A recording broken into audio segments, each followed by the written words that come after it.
여러분 안녕하십니까? CJB 아침 뉴스입니다.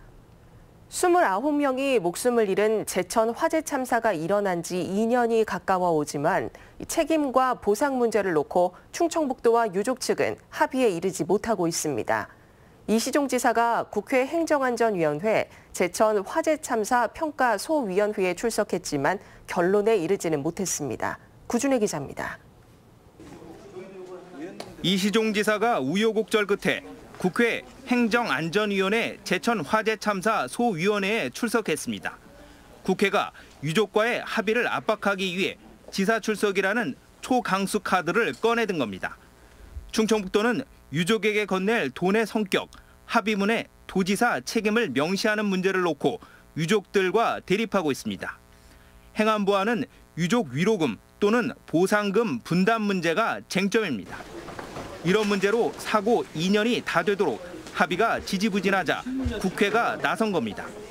하지만 어렵게 성사된 회의는 유족과 언론을 배제한 채 비공개로 진행됐습니다. 그것도 1시간 15분 만에 끝났습니다. 참석자들은 비교적 밝은 표정이었지만 유족들이 기대했던 결과는 없었습니다. 책임 문제에 대해서 의견이 있기 때문에 그래서 좀 더 서로 좋은 방법을 찾아보자 이렇게 했습니다. 회의를 주재한 권은희 위원장은 진전이 없었던 것은 아니라면서도 구체적 내용은 밝히지 않았습니다. 진전된 사항을 기반으로 해서 9월 10일까지 충청북도로부터 최종적인 보고를 다시 한번 받기로. 참관이 거부돼 회의장 밖을 지켜야 했던 유족들은 회의가 끝난 뒤에도 아무런 설명조차 듣지 못했습니다. 국회가 중재에 나섰지만 유족들의 답답한 기다림은 좀처럼 끝이 보이지 않습니다. CJB 뉴스 구준혜입니다. 괴산군의 한 마을에 300톤가량의 가축 분뇨가 떠내려와 하천이 심각하게 오염됐다는 소식 전해드린 적이 있습니다. 분뇨를 유출한 농장의 각종 위법 행위가 확인됐지만 사고 석 달이 지나도록 행정당국에선 이렇다 할 조치를 취하지 않고 있습니다. 진기훈 기자입니다. 지난 6월 괴산군 사리면의 한 농장에서 300톤가량의 분뇨가 떠내려온 이후 마을 하천이 가축 분뇨로 심각하게 오염되면서 하천물을 생활용수로 이용하는 주민들의 피해도 컸습니다. 요즘 뻥물이 나와서 아주 절단이지 또. 문제의 농장은 2012년 축산시설 현대화 사업을 통해 1억여 원의 보조금까지 받았습니다. 하지만 제때 치워야 할 분뇨를 5년이 넘도록 방치하면서 분뇨가 가림벽을 넘쳐 흐른 겁니다. 지금도 엄청난 양의 분뇨가 농장에 쌓여 있어 언제 또 유출될지 모르는 상황입니다. 문제는 이뿐만이 아닙니다. 지금 제가 서 있는 곳은 원래는 사람이 접근하기도 힘든 울창한 숲이었습니다. 하지만 지금 보시는 것처럼 산림 훼손이 심각하게 이루어져 길까지 나 있는 상황인데 이 길을 따라서 분뇨가 마을로 떠내려온 겁니다. 이 같은 국유림 훼손은 엄연한 불법입니다. 1차 시정명령 내리니까 저 앞에 조금 다듬어서 물길을 돌려놓고 또 안 돼서 2차 시정명령을 내리니까 이제 우위로 또 돌렸어요. 이게 지금 정상적이라고 보이세요? 나무를 깎고 훼손을 해가면서 분출물이 분뇨가 이제 다른 쪽으로 흘러가게 길을 터놨더라고요 보니까. 그래서 그렇게 훼손을 해도 되는 건가요, 마음대로? 안 됩니다. 이렇게 농장 운영의 문제점과 불법 행위까지 확인됐지만 행정당국은 농장주가 고의로 분뇨를 유출했다고 보기 어렵다며 석 달이 지나도록 별다른 조치를 취하지 않고 있습니다. 처분을 내려면 범죄행위에 대해서 확인을 알아야 되는데 계속 회피하고 연락도 안 되고 즉결 처분하기 좀 힘들게끔. 농장주의 배째라식 버티기와 행정당국의 안이한 대처 속에 주민들의 속만 타들어가고 있습니다. CJB 뉴스 진기훈입니다. 충북 지역 12개의 시군 가운데 고용률이 1위인 곳은 어디일까요? 진천군과 음성군이 서로 1위라고 주장하고 있는데요. 자치단체마다 보다 유리한 통계치를 활용해 주민들을 현혹하고 있습니다. 조용권 기자입니다. 진천군이 도내 고용률 1위라는 통계치는 진천의 지속 가능한 지역 경제 성장 전략을 발표하는 자리에서도 다시 언급됐습니다.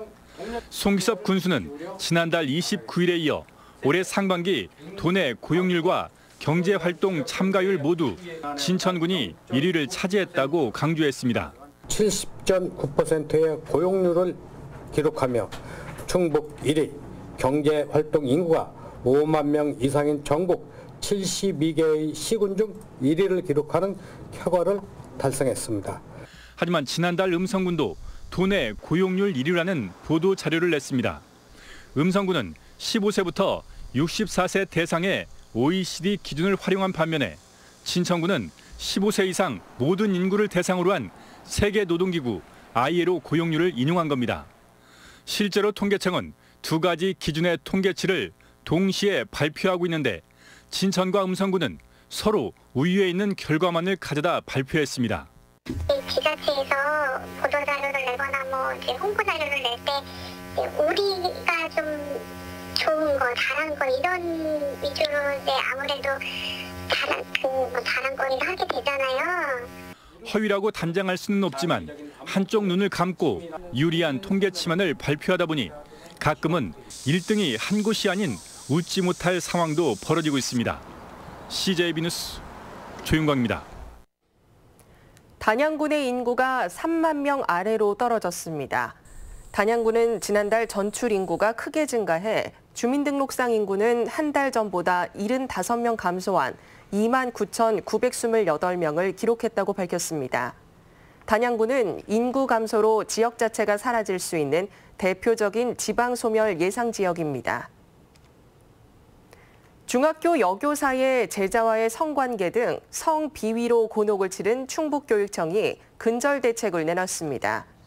도교육청은 교대나 사범대 등 예비교사 단계부터 성비위 예방교육을 실시하고 공무원 선발 과정에서도 성인식 검증 문제를 반영하기로 했습니다.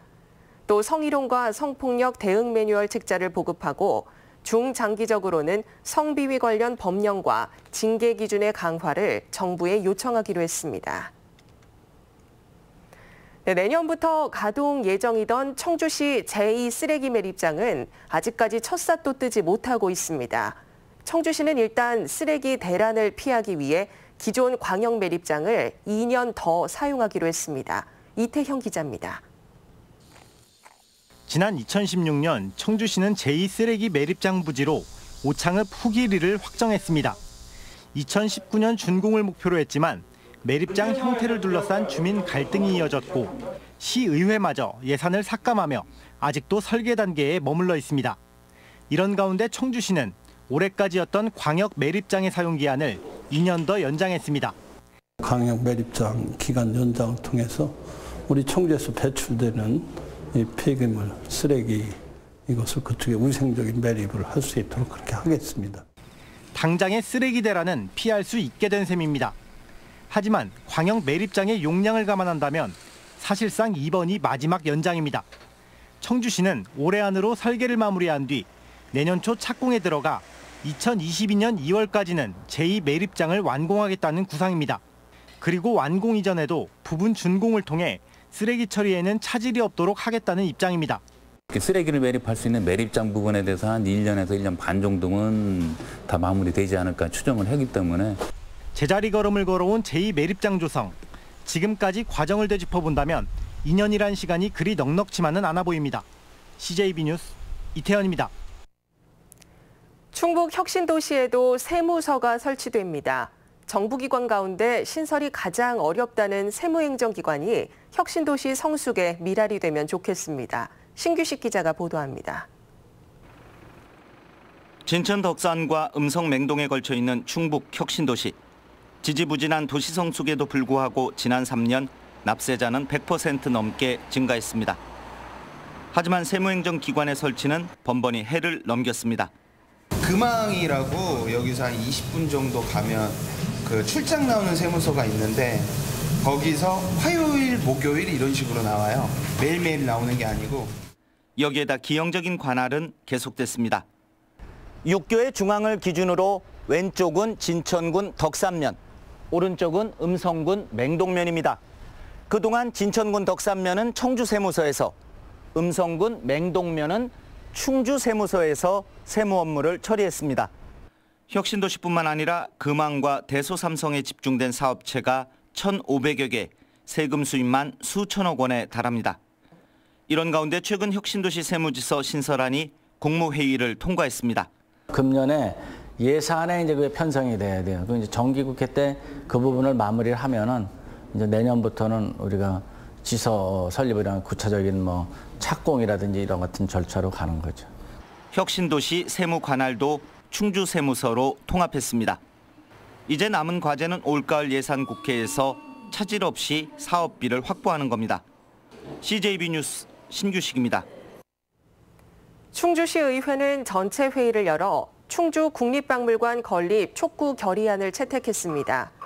충주시 의회는 충주는 중원문화권의 중심지인 동시에 선사문화의 시발점이라며 중원문화의 차별성을 연구하고 유적과 유물을 보존 전시하는 국립박물관 건립은 필수적이라고 강조했습니다. 지난달 전국의 소비자 물가 상승률이 사상 처음으로 마이너스를 기록한 가운데 충북도 하락세를 보였습니다.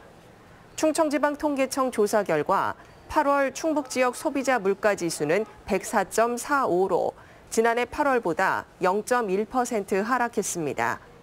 충북의 물가 상승률이 마이너스를 기록한 건 채소와 과일값이 각각 17%와 10%나 폭락하는 등 신선식품 가격이 많이 내렸기 때문으로 분석됩니다. 청주시가 추석 명절을 앞두고 오는 6일부터 15일까지 전통시장 주변 도로에 주차를 허용합니다. 주차 허용 대상 전통시장은 육거리, 북부, 가경, 두꺼비, 복대 가경시장 5곳과 농수산물 도매시장 주변 도로입니다.